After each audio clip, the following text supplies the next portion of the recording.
PlayStation has been around for a long time, and it's given us some truly amazing games. From the PS1 days all the way up to the PS5, these games have shaped the way we play and left a big mark on gaming history. Today we're going through the top 20 greatest PlayStation games of all time, the ones that defined generations and still hold up no matter how old they are. Whether you grew up playing these or you're just now hearing about them, these games deserve all the love they get. Let's jump in. Uncharted 4.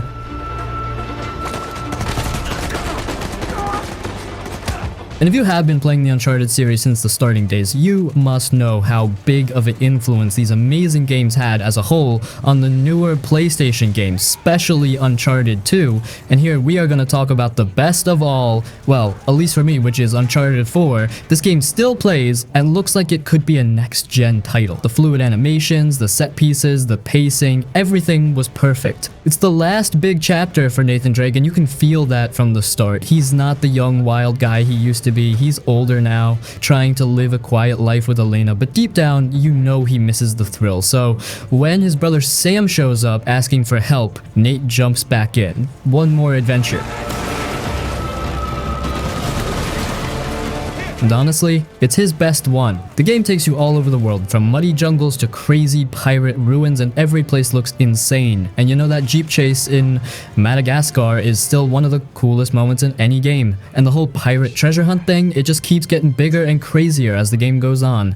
And for the gameplay, everything's smoother here, gunfights feel clean, you can go loud or stealthy, and it's actually fun either way. The climbing feels more natural than before. And then there's the grappling hook, which might sound like a small thing, but it adds so much to how you move. You're swinging across gaps, climbing faster, pulling off cool stunts. It's just fun to control. The exploration is a big deal too. It's not a fully open world, but the levels are wide enough that you can take your time, look around, and find hidden paths or optional stuff. And the visuals, crazy. This was a PS4 game, but it still holds up with modern stuff. The water, the lighting, the little details in buildings. Naughty Dog didn't mess around. So yeah, Uncharted 4 isn't just one of the best PlayStation exclusives, it's one of the best games, period. Great story, fun gameplay, beautiful visuals, and an ending that actually feels like an ending. If you've never played it, you're missing out.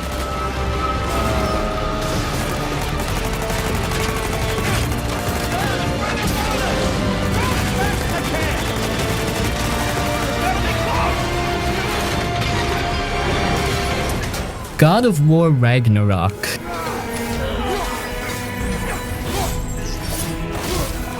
You're back as Kratos, but this time things feel even more personal. He's not just out here smashing gods anymore, but dude has a boy now and someone really trying to do better. And his son Atreus has grown up. He's not a little kid anymore. He's starting to push back, ask questions, and I think annoy Kratos a bit more. But honestly, the combat and the bosses are the real deal here because, wow, it's even better than the 2018 game. You still got the Leviathan Axe and the Blades of Chaos, but now they've added more depth, more abilities, more enemy types. The fights feel heavy and brutal, but also smooth and clean, and it's not just button mashing. You gotta dodge, parry, mix up your weapons, and use your gear smart. Plus, you can upgrade everything and tweak your playstyle however you want.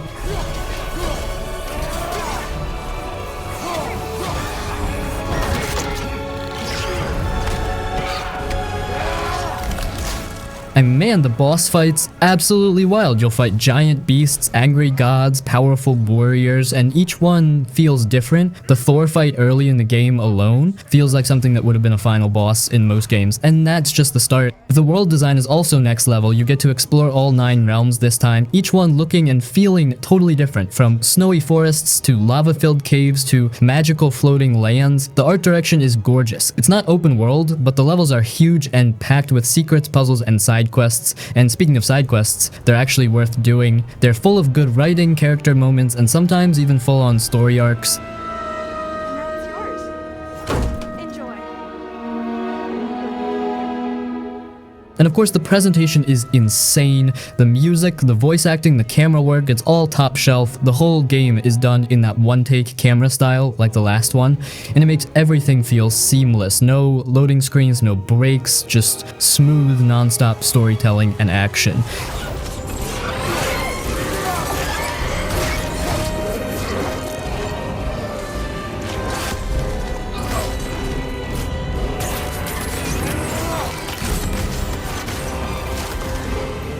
Last of Us Part 1. Straight up, one of the most important games PlayStation's ever put out. It dropped in 2013, and even now in 2025, people still talk about it like it just came out, and for good reason. This game hit like a truck back then, and it still hits just as hard today. Now the basic stuff, you play as Joel the dad, this rough, quiet guy who's lost everything when the world goes to hell. Then you meet Ellie, a teenage girl who might be the key to saving what's left of humanity. Joel gets stuck with the job of smuggling her across the country, and from there, man, the journey they go on is wild. Not just the places they travel through, but the way their bond slowly builds over time. They go from total strangers to something that feels like family. You know, I've never been this close. It's the outside. This game is all about story and emotion. Yeah, there's action and infected creatures and all that, but the real magic is in the quiet stuff. The little talks they have while walking, the broken down cities they explore. And the writing, still some of the best in any game, period. It never feels fake or overdone. It's raw, simple, and real. Joel's tough but broken. Ellie's funny, curious, and way tougher than she looks. You feel every choice, every loss, every moment between them. So don't tell me that I would be safer with someone else, because the truth is I would just be more scared. Gameplay-wise, it's a survival action mix. You sneak around, craft stuff, use every bullet carefully. The combat is brutal, not flashy, not fun in the usual sense, just desperate and messy, which fits the world perfectly. You're not a superhero here, you're just trying to survive. The environments are unforgettable. Cities overgrown with plants, flooded buildings, snowy forests. Every place tells a story just through how it looks. You're not just running through levels. You're living in this broken world for a while and it stays with you.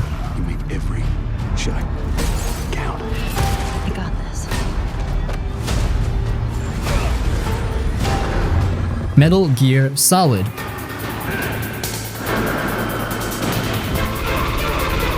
The original one on PS1 from 1998.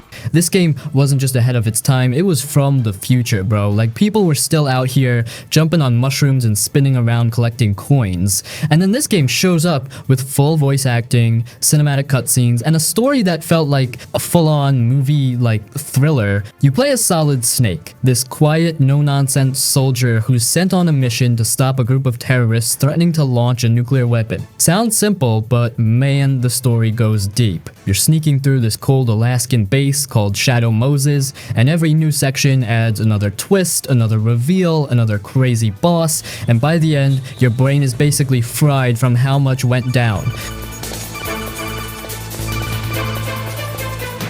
What made this game so wild back then was how serious and cinematic it felt. The cutscenes were long, yeah, but they were actually interesting. The characters had depth. The bad guys weren't just evil, they had stories, pain, goals. No other game was doing stuff like that in the 90s. And the gameplay? It was all about stealth. Not just blasting your way through, you had to sneak past guards, hide behind walls, crawl through vents, knock on stuff to distract enemies. It was smart, man. It made you think. You couldn't just run in with a gun, you had to play it cool, use your brain, and move like a real spot.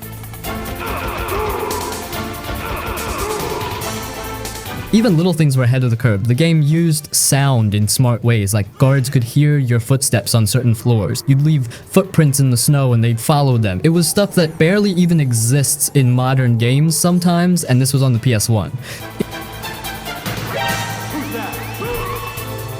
Yeah, the graphics are dated now, of course, but somehow it still feels stylish. The camera angles, the sound design, the music, it's all so well done that you stop noticing the pixels. You're just in it. And let's not forget, this game helped put stealth games on the map. Without Metal Gear Solid, we probably wouldn't have stuff like Splinter Cell or even the stealth systems in a bunch of modern action games. It changed the game, literally.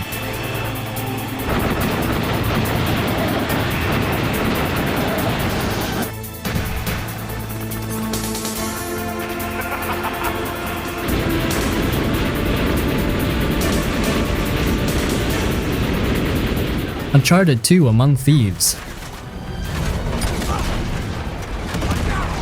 Planet, don't stop! Now this is where the series leveled up hard. It dropped in 2009, and for a lot of people this is the game that really made them fall in love with Uncharted. It took everything the first game did and just cranked it to 11. Tighter gameplay, way crazier set pieces, better pacing, funnier dialogue, and one of the best openings in any game. You start off with Nate literally bleeding out, hanging off a derailed train on the side of a snowy cliff. No warm-up, no slow intro, just boom, right into the chaos. And from that moment on, it barely lets up. Every time you think you've seen the coolest part of the game, it throws something even more wild at you. A crumbling building shootout? Got it. A truck convoy fight on a moving train? Yep, that huge temple puzzle in the Himalayas? It's in there. Every level just hits.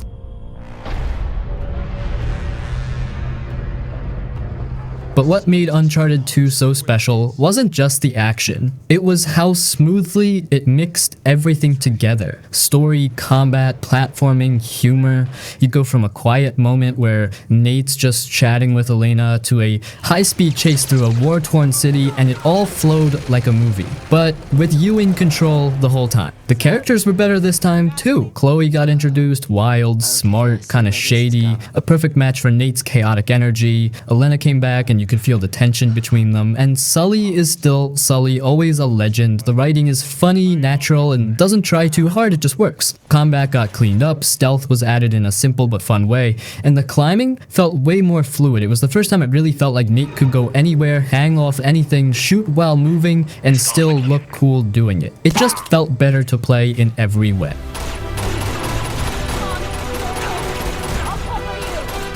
And the locations, man, they nailed the vibes. You go from tropical jungles to snowy mountains to ancient cities hidden in ice. Each place feels like its own adventure. The game never overstays its welcome in one spot. It keeps moving, always pushing forward, always throwing new stuff at you. And the cinematics and presentation were also miles ahead of most stuff at the time. It looked like a next-gen game back in the PS3 days. And Naughty Dog's animation work, especially the character faces, made everything feel more believable. When characters talk or react, you actually see the emotion. It helped to make the story feel real, not just like background noise between shootouts. So yeah, Uncharted 2 isn't just one of the best Uncharted games. It's one of the best PlayStation games of all time, hands down. It was fun, funny, full of heart, and didn't waste your time with fluff. Just pure, polished adventure from start to finish. Still worth playing today, no question.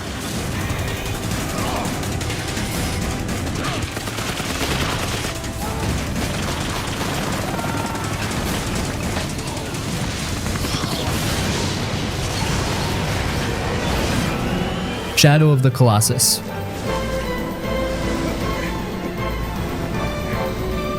Now this one's just on another level. It's not loud, it's not packed with cutscenes or big dialogue moments, but somehow it hits harder than most games even today. It came out back on the PS2 in 2005, and it's still one of the most unique and emotional games ever made. You play as this quiet dude named Wander, and he shows up at this huge empty land, carrying a girl who's, well, dead or dying. It's not super clear. All you know is he wants to bring her back. And to do that, he makes a deal with this mysterious voice in the sky. The deal? Kill 16 giant creatures called Colossi. That's it. No small enemies, no towns, no side quests, just you, your horse aggro, and 16 massive beasts standing between you and your goal.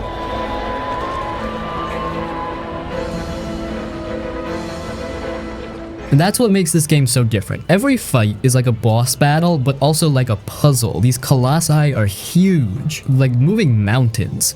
And each one is built differently. Some fly, some swim, some run fast, some climb walls. You have to figure out how to reach the weak spots, climb up their massive bodies, and stab them while they shake you off. It's not easy, and it's not always fast, but that's the point. Every fight feels epic, and when one of them finally falls, it's not even a victory, it's kind of sad. That's the thing about this game. It's got this quiet, heavy vibe. No music while you travel. Just wind, birds, and the sound of your horse's hooves. The whole world feels empty, but in a beautiful way. You start to feel alone, and the more colossi you take down, the more you start to wonder, am I the good guy here? The story doesn't tell you everything. It lets you think, it lets you feel weird about what you're doing. It plays with guilt, sacrifice, and the idea of doing something bad for someone you love. It's simple, but powerful. Even on PS2, this game looked amazing. The size of the world, the lighting, the way the Colossi move, it was all way ahead of its time. And when they remade it for PS4, it looked even better, but the soul of the game stayed the same.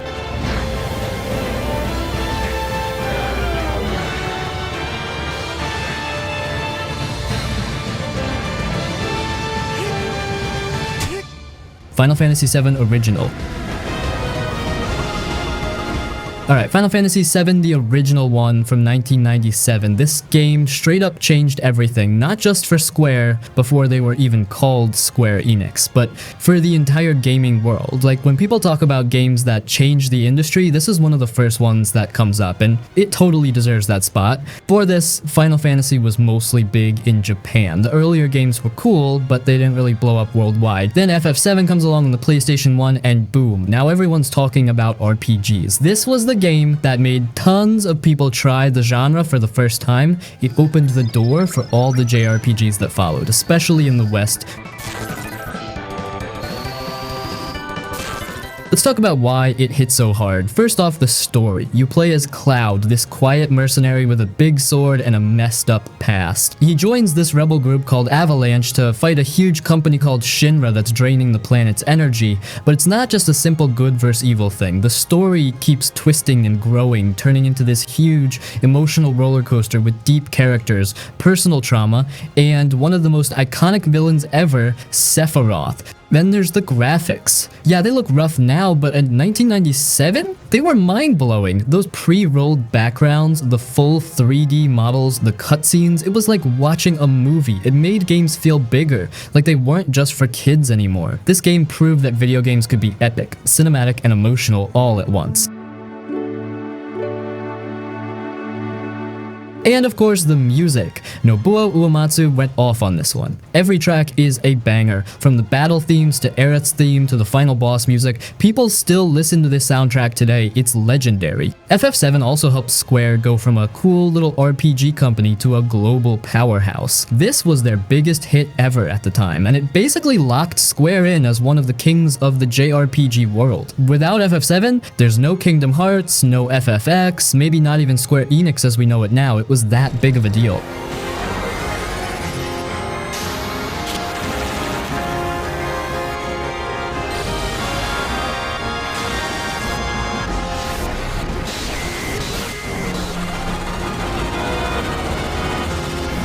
Ghost of Tsushima.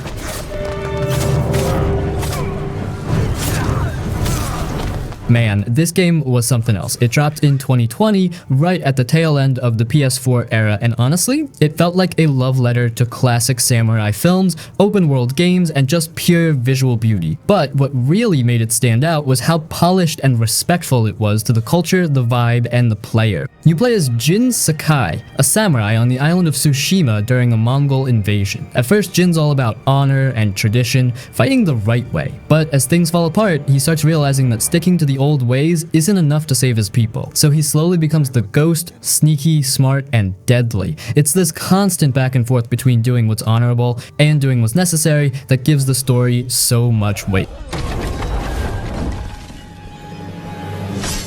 The whole game is packed with emotion, but it's never over the top. It's quiet. It lets the moments breathe. The bond between Jin and his uncle? That stuff hits hard. The side quests with old friends, villagers, and warriors all help build a world that feels alive. And by the end, you're not just fighting for freedom, you're questioning what you had to become to win. And man, let's talk about that world. Tsushima is hands down one of the most beautiful open worlds ever put in a game. Rolling fields, windy cliffs, golden forests, snowy mountains. Every corner of the island looks like a painting. The game doesn't even need a map marker system. You just follow the wind.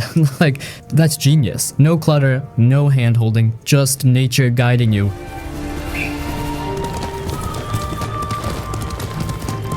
And the combat is also clean and super satisfying. You've got stances that work better against different enemies, smooth swordplay, perfect parries, and those insane one-on-one duels. Every slash feels sharp and dangerous, and when you pull off a chain of kills without taking a hit, you feel like a straight-up movie samurai. It's flashy without being messy, stylish without trying too hard. And the stealth stuff? Simple, but effective. It's not super deep, but it gives you options. Toss a smoke bomb, take out a few guys, vanish back into the grass. It adds to the ghost side of Jin's journey. You're not just slicing dudes in half, you're striking fear.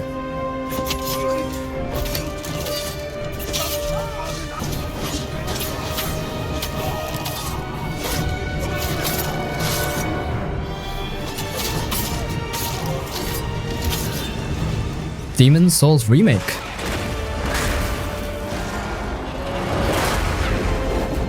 This was one of the first PS5 games dropped in 2020, and yeah, it looks super clean. Bluepoint Games rebuilt the whole thing from the original PS3 version, and visually, the lighting, armor detail, enemy designs, all sharp. If you wanted a game to show off what the PS5 could do at launch, this was a solid pick. Now, gameplay-wise, it's the same as the old Demon's Souls from 2009, which means it's tough, it's a little weird, and it doesn't explain much. It's the kind of game where you figure stuff out by trying, dying, and trying again. It's slower and more methodical than something like Elden Ring, but if you're into that kind of combat, it works. It's clean but not flashy. The level layout is split into 5 areas you can go to in any order. No open world, no hand-holding. You pick a place, try not to die, and slowly chip away at bosses. Some of the bosses are cool, some are kind of easy, and a few are more about figuring out a gimmick than having a real fight. So yeah, not every boss hits hard like in later Souls games.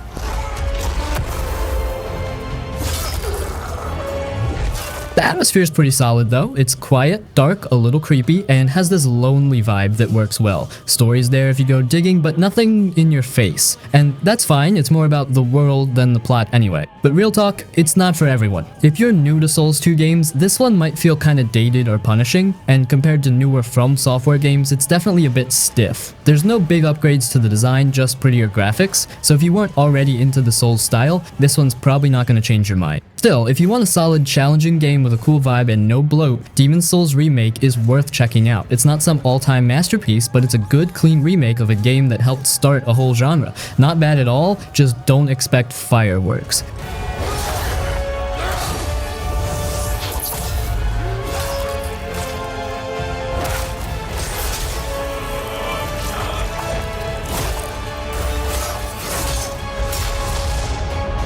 Killzone 2.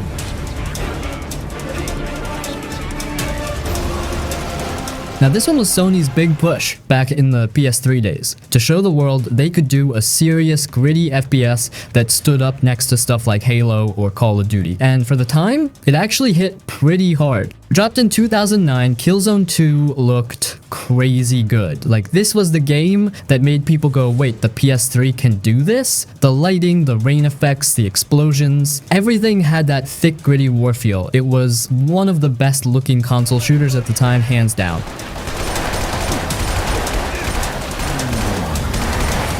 You play as Sev, a soldier in this elite squad called the ISA, and you're fighting on the Helghast home planet. So if you've played it, you know the Helghasts are no joke. They got the glowing red eyes, that creepy gas mask look, and they fight hard. The whole game just throws you into this messy, dirty, high-pressure war zone, and doesn't really let up. Gameplay-wise, it's a little different from your usual run-and-gun shooter. The controls are kind of heavy, like your character feels like they've got weight, like you're dragging actual gear around. Some people loved that, some didn't, but it gave the game its own feel, not just another twitchy shooter. The cover system was solid too, not super fancy, but it worked well, and it made gunfights more intense.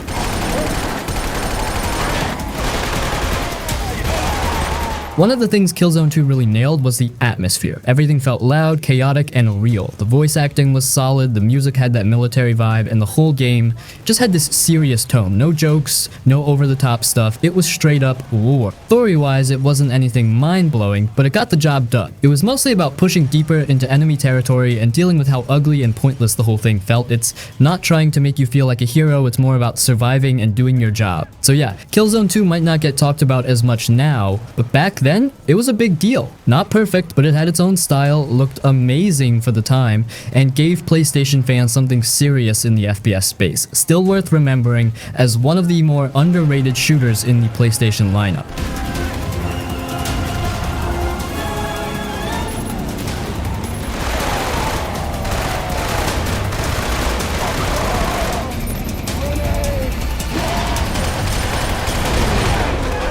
Witcher 3.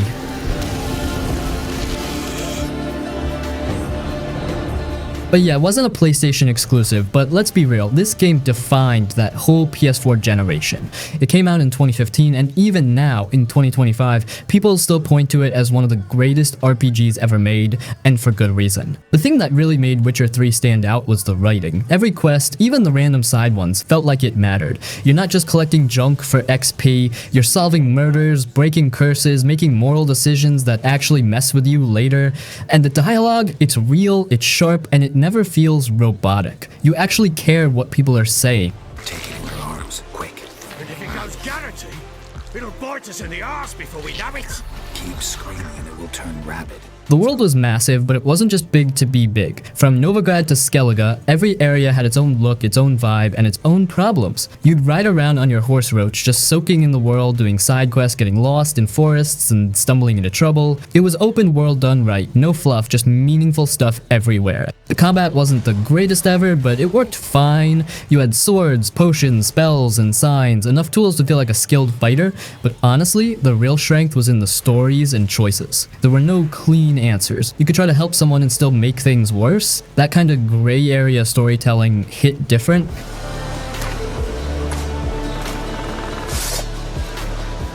And we gotta talk about the DLCs too. Hearts of Stone and Blood and Wine weren't just little add-ons, they were full-on expansions, better than most full games. Blood and Wine especially felt like a whole new game with a fresh map, new gear, and a great story. CD Projekt Red didn't hold back. So yeah, The Witcher 3 belongs in any conversation about the greatest PlayStation games. Not because it was exclusive, but because it was just too good to ignore. Amazing writing, a rich world, unforgettable characters, and one of the best RPG stories ever told.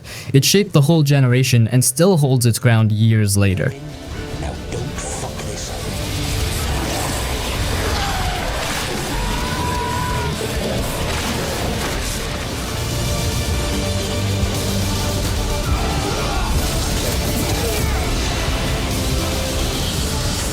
Ratchet and Clank rift apart. Please, Dad's not listening. It's just a straight up fun time, pure video game energy, no drama, no filler, just a smooth, colorful, fast-paced ride from start to finish. The kind of game that reminds you games can just be fun, you know? So you've got Ratchet, the classic Lombax hero, and his little robot buddy Clank, back again, but this time there's a twist. The universe is falling apart, literally, dimensions are colliding, timelines are breaking, and in the middle of all that, we meet Rivet, a female Lombax from another dimension. And honestly, she's awesome. Great design, solid writing, and she fits into the story without feeling like a forced addition. What makes this game feel fresh is how smooth and fast everything plays. The dimensional rift stuff isn't just a gimmick, it actually affects gameplay. You can zip across the battlefield or warp between worlds in seconds. Load times, basically non-existent thanks to the PS5. It's the kind of thing that feels super slick while you're playing, and you barely even notice how advanced it is because it's so seamless.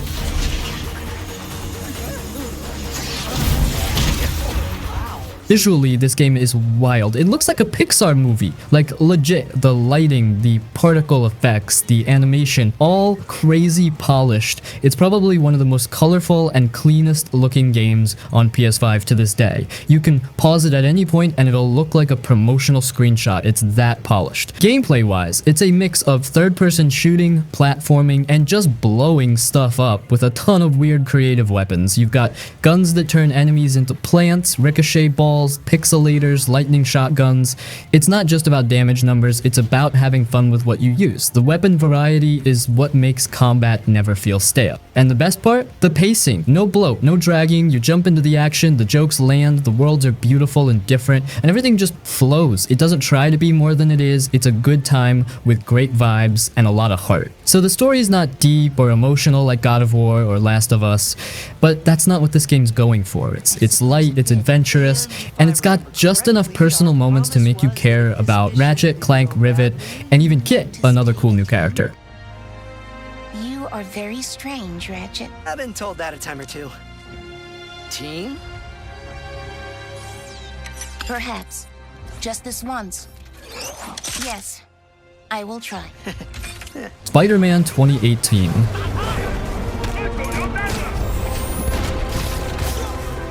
Now this one's just straight up special. Insomniac's Spider-Man came out at a time when people were kind of tired of superhero games being hit or miss, and then boom, Insomniac drops this, and it instantly became one of the best PlayStation exclusives out there. First off, they totally nailed what it feels like to be Spider-Man. Swinging around New York never gets old. You don't even need to fast travel because the movement is so smooth and fun. You're zipping through the city, doing flips, wall running, catching the sunset on top of a building. It just feels right. The momentum, the animations, the way Spidey reacts mid-air, it's buttery smooth.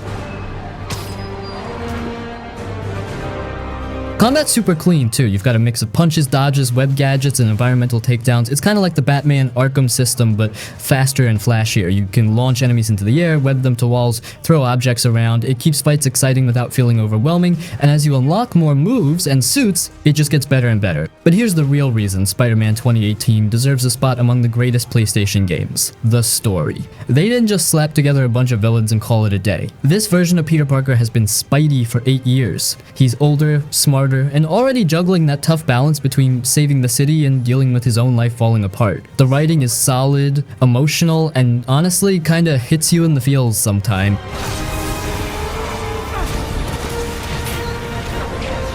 The city's also packed with stuff to do, but it's not bloated. You've got side missions, collectibles, challenge modes, and little Spidey tasks that actually feel fun to chase down, and every new suit you unlock brings its own special power. You really feel like you're building your version of Spider-Man as you go. And look, it's not just that it's a great Spider-Man game, it's just a great game. It respects the character, delivers an emotional and fun story, and gives you one of the best open-world movement systems ever made. On top of that, it looked fantastic on PS4 and runs even better now on PS5. So yeah, this isn't just a fan favorite. Spider-Man 2018 earned its spot as one of the best PlayStation games of all time. It brought the superhero genre back strong, gave us a Spidey story with real heart, and showed what Insomniac could really do. If you've ever even kind of liked Spider-Man, this game's a must-play.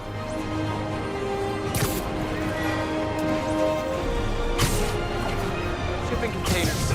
Explains how foreign nationals with criminal records are getting into the country. Silent Hill 2. This is one of those games that stuck with people, like deep in the back of your mind, kind of stuck. It came out in 2001 on PS2, and even now, over 20 years later, folks still talk about it like it just came out last year. Not because it had crazy graphics or some massive open world, but because it knew exactly how to mess with your head in the best way. You play as James Sunderland, just a regular guy who gets a letter from his wife. The problem is she's dead. The letter says that she's waiting for him in this creepy town called Silent Hill. So James heads there looking for answers, and what he finds is something way deeper and darker than he ever expected. Now here's what makes Silent Hill 2 special. It's not just about monsters and jump scares, it's about guilt, grief, depression, regret, real stuff. The monsters aren't just there to scare you, they're like physical forms of James's own mental state. Like Pyramid Head, he's not just a creepy dude with a big knife, he means something. Same with the other weird creatures you run into. This game makes you think while it's creeping you out.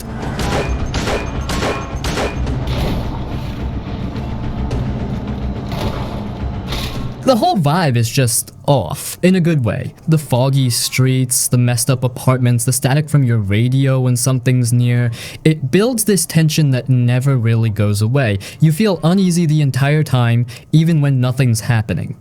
The soundtrack too. Weird sounds, quiet piano, creepy ambience. It all adds to that constant sense of dread. Storytelling-wise, it's super subtle. You don't get everything handed to you. You find clues, read notes, piece things together yourself, and when it all finally clicks near the end, it hits like a truck. It's one of those endings where you just sit there staring at the screen, trying to process what you just played. Gameplay's pretty simple. It's more about exploring and solving puzzles than combat. Yeah, you fight stuff, but it's clunky and slow, and honestly, that works in its favor. It makes you feel weak, like you're not supposed to be a badass here, you're just a guy in a bad situation.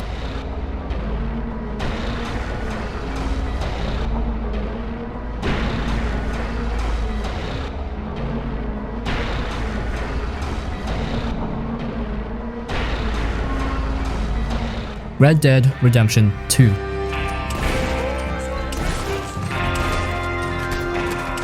Yeah, not a PlayStation exclusive, but let's be honest, this thing owned the PS4 generation, straight up. It was the only Rockstar game made specifically for PS4, and they went all out with it. Like, this isn't just one of the best games on PS4, it's one of the best games ever made, for me and for a lot of people. Now, of course, the basic stuff, you play as Arthur Morgan, part of the Vanderlyn gang, living that outlaw life while the world around you starts moving on. It's not just a cowboy story, it's a slow burn about loyalty, regret, and watching your way of life fade away. Arthur starts out kind of rough, but by the end, man, you feel everything he goes through. His whole arc is just real. By the time those credits roll, you're not just playing a game anymore, you're saying goodbye to someone.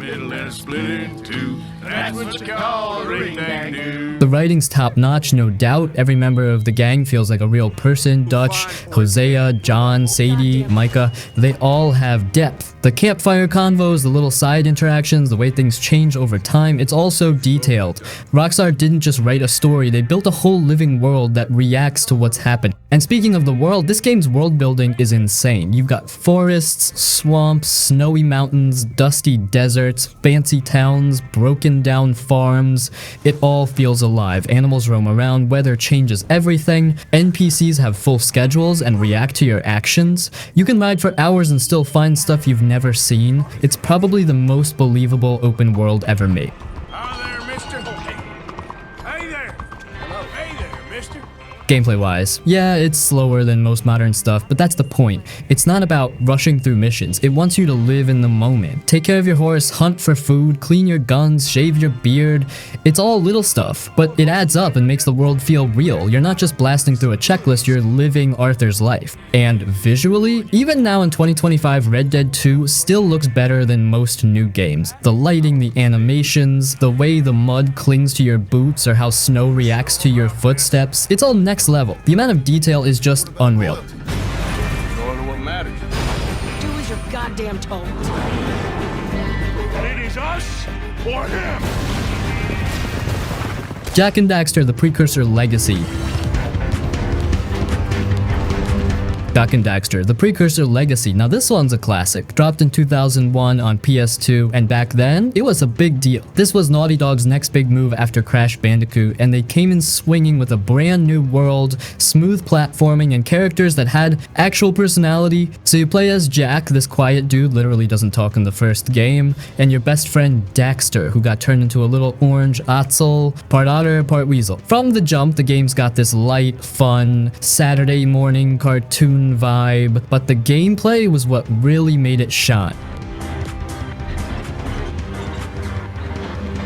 It was one of the first open area platformers where there were no loading screens. Like, you could move from one side of the world to the other with no stops, no transitions, nothing.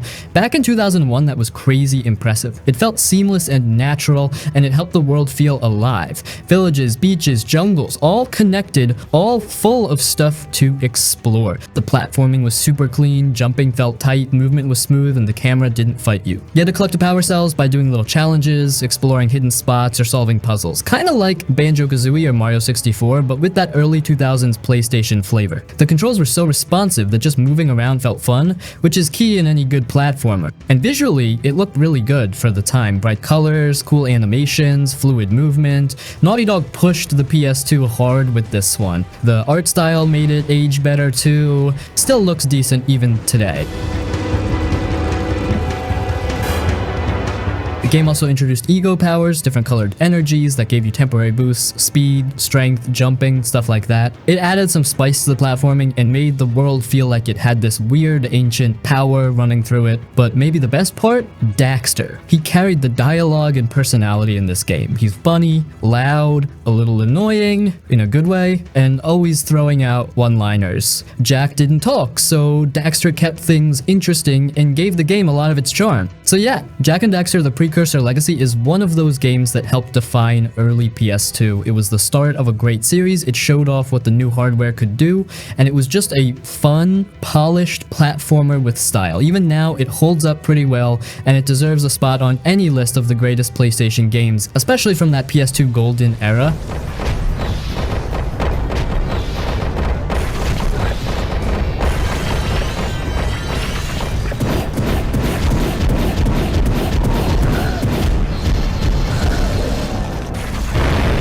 infamous Second Son.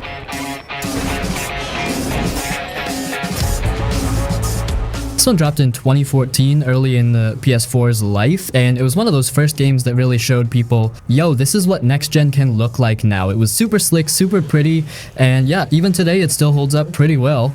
We play as Delson Rowe, this young guy from Seattle who ends up getting powers after a freak accident. He starts off kind of cocky, kind of a troublemaker, but as the story goes on, he grows up a bit, especially once he realizes what kind of weight those powers carry. What's cool though is that you get to choose what kind of person Delson becomes. Good guy helping people, or total menace, doing whatever you want. That karma system wasn't super deep, but it worked well for keeping things interesting. Now the big draw here is definitely the superpowers, and not just one power. Delson can absorb other conduits' powers, so you get a whole set of different abilities to play with. Smoke, neon, video, yeah, like digital powers, and concrete. Each one feels different, like with smoke you're dashing through air vents, but with neon you're zooming around the city like a glowing blur. It made combat and traversal really fun because you could keep switching things up and never get bored. Speaking of the city, Seattle was a great pick for a setting. It's rainy, gritty, kind of moody, perfect for this kind of game. You can climb buildings, glide across rooftops, and blast enemies in the streets. There's always something to do, whether it's side missions, enemy bases, or just cruising around with powers. It's not a supermassive open world, but it's dense enough to keep you moving. That's fast, flashy, and satisfying, whether you're throwing smoke bombs, sniping people with neon beams, or ground pounding with concrete. It all feels clean. It's not super deep like some RPG systems, but it gets the job done and feels good to play. Plus the visuals, especially the particle effects, were a big deal back then and still look cool now.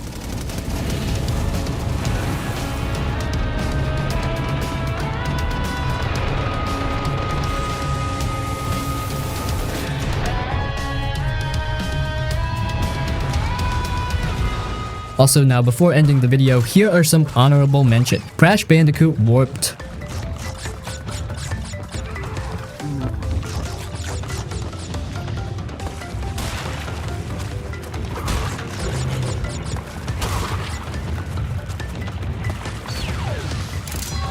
Devil May Cry 3.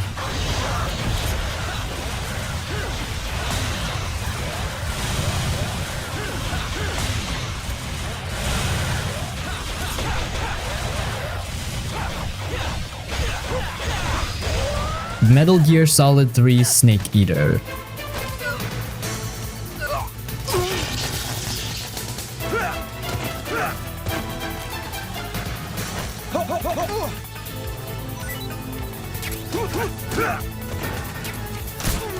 Bloodborne.